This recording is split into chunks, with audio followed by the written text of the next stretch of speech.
Which brings us to the fifth and final point of how to get through your worst day. And the fifth and final point gives us a chance to shift our focus, because the fifth and final point is located in 1 Samuel 30, 17 through 18. Now, we've been telling the story about David, how the men went out and fought. They came back. They found out all the women and children had been taken captive.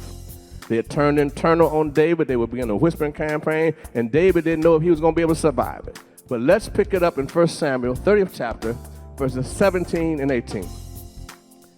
It says now this, that David fought them from dusk until the evening of the next day. After we cried, after we wrestled with our own bitterness, when we learned how to encourage ourselves, when we looked to the future, God gave us an assignment. And here's the assignment. David fought them being the people who had taken the women and children captives. How long did he fight them? From dusk until evening of the next day.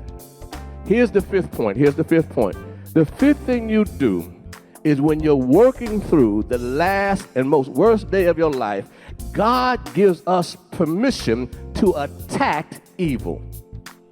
You should have shouted right there.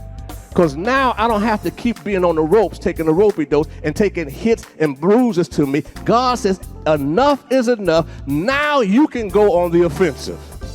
You ain't got it yet. Now you can attack evil in your life. God gives you permission to swing back.